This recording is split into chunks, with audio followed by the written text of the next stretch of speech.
Hello and welcome back to our Football Manager Let's Play, where we attempt to go from non-league football management to winning the Champions League. We're back here today with our third season with Nottingham Forest, but if you are just joining us, I will pop a card up in the top corner so you can go back to the start and watch from there. So third season with Nottingham Forest, we are 10 games in and it's not going great. As we can see, we are down in 12th. We had a really good start to the season. Obviously, we saw these two games on camera. We then went to Blackburn and battered them 7-0. We lost to Millwall 1-0 though, after having just beat them in the Carabao Cup. And okay, that was a one-off. We had a 2-1 win against Burnley. We had a 6-4 win against Hull. So we're scoring bags of goals. And then it all just sort of went wrong. A 1-1 draw against Rotherham. We lost 2-1 to Wolves, which they have just been relegated. So we could kind of live with that. We've drawn against Cardiff. We then went on to beat Rotherham and West Brom. But we've lost the last two games against Sunderland and Norwich. So our form is very much all over the place at the moment. And we've got the next two games here today to go and try and sort out, which are against Middlesbrough right down the bottom of the league and Reading, who are in 9th above us. Admittedly, the league table isn't quite as bad as it does look. We have got one game in hand. We've got 14 points. If we win these ones, we're going to be right back up here again, just outside the playoffs, and there's plenty of football still to play. It just looked like we were going to be a lot higher up when we started the season and were banging in goals for fun. But for now, we got to go try turn that form around against Middlesbrough, and this is the team we will be using to try and do that. We have got Ward in goal. We've got a back four of Eleni, Bernard, Sanderson and Bellanova. We've then got Garner, Mason and Yates in midfield. Alex Milan out on the left, Gretsch on the right and Pellegrini up front. The only thing that has happened as well, reversing slightly, is we have got a couple of new signings. Now, obviously, we can see as based on that lineup, Pellegrini is still here. We have sold Mickey van der Vaart, though he wasn't going to get a new permit and was panicking about it. We have made a substantial loss of almost £1 million on him, and he's gone over to Lechia, is that in Poland? He's playing quite well there. We did then have to bring in another goalkeeper of our own, which we have done, which is Angus Gunn. On paper, he looks substantially better than Callum Ward. The reason we're not playing him is he also seems very leaky. When he came in, he was showing up as 4 stars as well, which probably tells you the form he's been in. I mean, if we compare him against Ward a second, he's got better aerial reach, he's got better command of the area, he's better at communication and handling, better at kicking, ones-on-ones, reflexes, throwing. So all of his goalkeeper technical ability here, much superior to that of Ward. His mentals, however, this I think is maybe where it lets him down, because Ward does beat him on all of those and they're probably about even on there. But if we have a look at Angus Gunn's history at Nottingham Forest so far, 1.9 million we've paid for him. He's made 3 appearances, conceded 7 goals and not had a clean sheet yet. So Ward at the moment is going to be our first choice goalkeeper until Angus Gunn decides that he'd like to make a save once in a while. But it hasn't happened so far, and when we're in a form like this, we really can't afford to be leaking goals left, right and centre. So he's going to be on the bench for a little while. As we start this off today, guys, if you do enjoy today's content, if you are enjoying the series and you want to follow along for more, please do head down and subscribe below the video, or at the end of the video I pop up a little icon so you can do it there as well. It really helps support the channel, and if you hit the notification bell, you'll get notified every time there's content uploaded to the channel. We've got some cool stuff coming on there and some occasional videos, as well as this long series where we attempt to win this Champions League, which hopefully we will finally get to. Definitely, obviously, not going to be this season. I think we'd have to be in the Champions League for that, James. But, you know, eventually we'll get there. Pellegrini with a shot there, trying to get us back into form. Pellegrini has actually come back into form after his earlier sort of collapse after wanting to join better clubs. He did come back into form. He has scored, I think, 10 goals this season, so he's ratioing about 1 a game at the moment, which is all really good. But unfortunately, the rest of the team aren't really firing. We've also had a lot of games like this one where we are utterly dominating this match. 5 shots, 64% possession.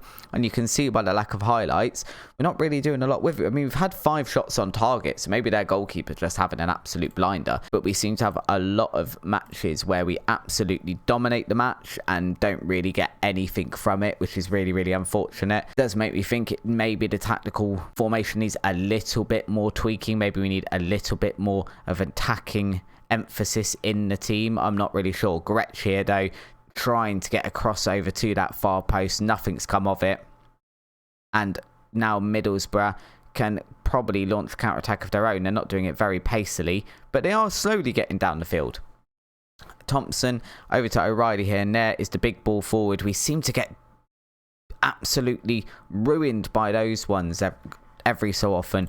I'm gonna do it now. I think we probably need to do this for matches going forward. We're just going to drop this to a standard line. We'll just drop it a little bit, and hopefully those balls over the top won't happen. We're also going to encourage the team here, and hopefully we can press on and get a goal here and kind of assert this dominance that we are definitely having, but nothing's coming of. Pellegrini's not scored yet either. And what I do want to show you guys is our lovely new signing, whose name I still can't say. Stroposolus. We're going to call him Stroposolus. It just sounds like a stroppy dinosaur or something, but that's his name. That's what we're going to call him. Maybe he can show you how good he is in this episode. We have got, I think that was Gretsch brought down in the box though, so we do have the chance to go ahead via a penalty, which is going to be Alex Milan to take here. Can we get ourselves one ahead? We have got ourselves one ahead, which is very reassuring. I'd like to do it from open play, to be fair, but we'll take the penalty at the moment. If it means we can get some points on the board, we'll 100% take it. It might make us play ourselves into a little bit of a form. James Garner here looking really, really tired as well, so we'll take him off. We're going to bring on Otterson in that defensive midfielder position, and hopefully now we can just see out the rest of the game. Can we make anything of this one? If we have to become set piece kings this season, I will do it. That was the weirdest one I've ever seen. Was that just a really low cross for him? I can only assume that was a really low cross kick. Kind of just hit Sanderson and he kind of stood there and took it. Interesting. Middlesbrough here with the ball at the start of this highlight.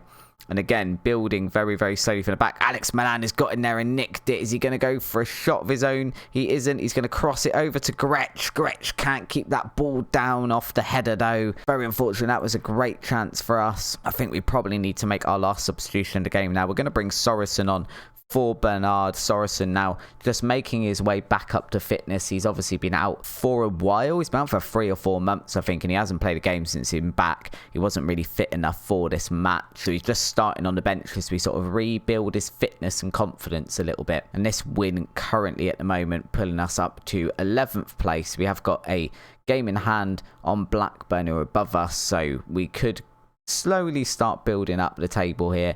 It does only put us 2 points outside of the playoff positions with this win, which we are going to see out now. But again, you can see from this 14 shots, 10 on target. I mean, that XG is slightly flawed because of the penalty. 58% possession. I feel we should be winning that game a lot easier than we did. And I do wonder now, I think in between episode, we got the match against Reading. Reading, as I've said, Reading were above us. Reading are now below us, so I guess they've lost today. They're down in 13th now. But when I started recording this episode, they were up in 9th above us. But I think maybe we need to make some changes in between episodes to the tactical formation, maybe the playing stuff. So I'm going to go have play with that, and I'll be back for the match against Reading in a second. Okay, so this is going to be our lineup for the match against Reading. We have made some changes, including dropping the defensive line a bit deeper like we did in the previous match. Lineup we're going for today is going to be Ward in goal. We've got Williams on the left. He's now a complete wing back, which is hopefully going to give us a bit more attacking emphasis and we can overload those wider areas. We've got Corwell, Bernard and Sanderson filling out the defensive 4. We've got Garner, Yates and Mason in midfield. Mason's changed from a box-to-box midfielder in that role to a Mezzala on attack. again offering us some more attacking emphasis and taking my assistant manager's advice. We've got Alex Milan out on the left, Asprilla on the right, and then we've got Stropasolus up front as an advance forward rather than a pressing forward. Pellegrini starting on the bench today, as he doesn't want to be here and as he's being a moody what's it and asking to move clubs. And I am looking, and we've got 4 or 5 clubs interested in him now. I think it's time that we start playing some other people. Obviously we've got Pellegrini there. If this doesn't really work out after a couple of games, we can bring him back into the side and pretend nothing ever happened. But potentially we get I can't say his name, Stropasolus up front now, and he bangs in loads of goals. He's also going to get his name changed in between episodes, I think. Sanderson now over to Alex Milan, into Stropasolus. Almost going to get a goal there within the first 4 minutes, which is a good start. Going to get a corner out of it. Williams to take. Williams into Colwill. Colwill with a good header, and it is going to demand a save there from the Reading goalkeeper. We're going to get our second corner. Williams taking this one again. It's a weird one. That's the second really weird one we've seen where it's really low rather than floaty like it normally is. Dion Sanderson's just got a yellow card as well, so he's going to be suspended for the next match because he literally seems to get a card a game. Mr. Sanderson needs to calm down a little bit, I think. And again, we do seem to be, in at least the first 50 minutes, we're relatively dominating this match. We're definitely the team on attack. Sanderson here trying to launch that free kick into the box for Milan to get to. It doesn't quite come off, but we've still got it. Asprilla back to Sanderson. Can he get a cross in now? He gets it back to Garner, and we are going all the way back to our defence, just trying to build some sort of attack here. There's a ball into Asprilla for Asprilla to run onto, but unfortunately he hasn't quite got the pace to get there ahead of the goalkeeper. But the ball is with us again, and it is now Stropasolus in on goal, finishing there. The composure was slightly lacking. He has got some really good finishing, dribbling attributes, but you wouldn't have known it from that finish there. Throwing thrust then over to Mason, managing to hook that one back, I believe it was, to Garner. Bernard linking up with Colwill here, and can we start to build an attack of our own? Garner now forward, out wide to Alex Milan. Alex Milan cutting that one back to Williams, who obviously now with that complete wing-back role is up quite close to Milan all of the time. It does leave us a little bit more open on that left flank, so it is going to be very open to trial and error. Milan is into the box now though, and Milan scoring his second in his 2 games, obviously scoring the penalty in the last match, putting in a goal from open play this time. But yeah, with Jeffrey Williams now, I mean, I think that's him there. No, that's Yates. I can't tell where he is. There he is. He's quite close to Milan, and it does mean that the defenders have kind of got to follow 2 people on that left, and Williams is quite good going forward, so it is definitely making sense playing him there, or at least trying to play that. And if we suddenly start scoring bags of goals, then we just keep it. If we start conceding bags of goals, then I can remove it. It's the sign of being a good football manager, honest, tinkering with all of your formation that's been working for ages, 100% what you meant to do. But I couldn't let this sort of bad, I know we won against Middlesbrough, but I couldn't let this bad run of form go on much longer. Definitely needed to do something of it if we're going to make anything of it this season. I didn't really want to wait 20 games in and then go, oh, well actually this poor run of form has become less of a run and more of permanence. Kind of wanted to deal with it before it became any worse, and hopefully this will do it. Hopefully now with this match, if we do as it stands win this one, we're 1 point outside the playoffs, significantly better off than we were at the start of the episode already. Sanderson here to Bernard, over to Colwill, back to Bernard, and we're just building very slowly out of our defence again. Sanderson forward to Asprilla. Asprilla with a cross into the box. It's very wayward cross, doesn't really get anywhere near any of the Forest players. Williams tracking back here, hopefully going to block this cross coming in. Hasn't really, but Colwill has dealt with that one absolutely fine and is now going to clear it long. Problem with clearing it long is it's the criticism I always have of teams we play it against. You clear it long and you just gift back the possession to the other team. And we're really lucky there that Reading didn't really do much with that chance they were just presented with. Going to encourage, well, do we encourage the team? Let's demand more from the team. We want a second goal, guys.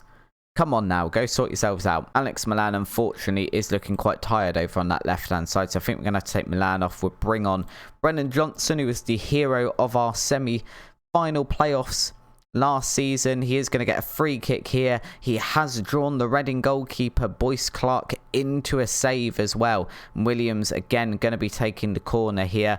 Hopefully this time it's a bit of a floater into someone's head. It is into someone's head, but I couldn't tell you whose it was. Not a Nottingham Forest players, which is kind of the main point here. And as we head up towards 75 minutes, we probably need to be thinking about another couple of substitutions in a second. After this highlight, maybe Cole over to Yates, now to Stropasolus, into Johnson. Johnson in on goal, drawing another save from the Reading goalkeeper, but I do feel he should have done better with that chance, really. Stropasolus has got a yellow card as well. Lad, what are you doing? Don't come on and start getting yellow cards. Colwill getting his head to that one, but it's over the crossbar. Couldn't keep that one down. Aspria, I think, is going to be one of those players coming off. We'll bring on Carl Gretsch. And I guess because Sanderson's got a yellow card, let's bring on Bellanova. Bellanova plays quite well when he comes on. Star ratings aren't everything. Star ratings are a good indication. Attributes, performance, probably a better one. I say that thinking exactly about the signing I made, which is Gunn from United as the goalkeeper, where he's got the better star rating on Ward, but Ward is definitely the one performing better. I think he's got so many more points above. Oh, Colwill scored then. We'll come back to that. Colwill scoring off that corner. We've had enough of them this match. It was high time that we at least scored one. I mean, I think that's Colwill's 4th goal of the season. And I think last season I said when we were in the playoffs that I'd had a look and we'd scored 7 corners in 43 matches, I think it was. We are 12 matches in and we've scored 4 so far. So we've definitely seen an improvement on those corners. And although I don't want to be sort of getting every goal off of a set piece or a corner, I think they are definitely a useful tool when you've got the players that we have that have got some good heading ability and can put in a decent set piece as well. Can we defend this one though? Or are we going to just absolutely collapse at the end of this match after having played really, really well, I feel, in this match? At least from an attacking standpoint, we are going to concede one at the last minute. At the absolute death, it's a shot from long range. This is where it's annoying as well. We're absolutely dominating match, and I don't feel like these stats reflect this score because 19 shots to their 6 and it's 2-1. I feel like these are the ones at the start of the season where we were having 19 shots and we were beating Blackburn like 7-0, where when we had those 19 shots we would be putting them away consistently, whereas at the moment we are putting them away. It's not at a great ratio really. And Stropasolus there, not doing what I was hoping he would do, which would just come in and banging a couple of goals for us. He's had the entire game to do so. Pellegrini sat out the entire game, and yeah, he's not managed to come on and perform quite as I hoped he would do. I mean, if I have a look at him for a second, Gustavo Stropasolus. Gustavo, is that a normal name for a Brazilian? I don't know. 7 appearances and 1 goal at the moment. I mean, they are mostly off of the bench. In the cup, he had 1 appearance. He scored 2 goals. The league, he has only had 2 starts. So maybe we just need to continue starting him a bit. And then hopefully he'll come good. 2 wins from 2 today though, so it is much improved on the form that we were experiencing before this episode, and hopefully we can go away and build on that one in the upcoming matches. We've got a Carabao Cup 4th round coming up next against Stoke, which will not be shown on the channel because it's the Carabao Cup, and I'm more interested in actually getting promoted from the league is definitely our focus this season. But if you have enjoyed today's episode and you want to follow along and see if we do manage to get promoted with Nottingham Forest, then please do head down below, hit the subscribe button, subscribe to the channel. It is completely free, and then you can follow along with the series. You'll get notified, will come up on your homepage, all that lovely stuff that the YouTube algorithm does for us when you do subscribe. As always though guys, thank you very much for watching. It is an absolute pleasure, and I will see you over on the next one as we attempt to get promoted with Nottingham Forest.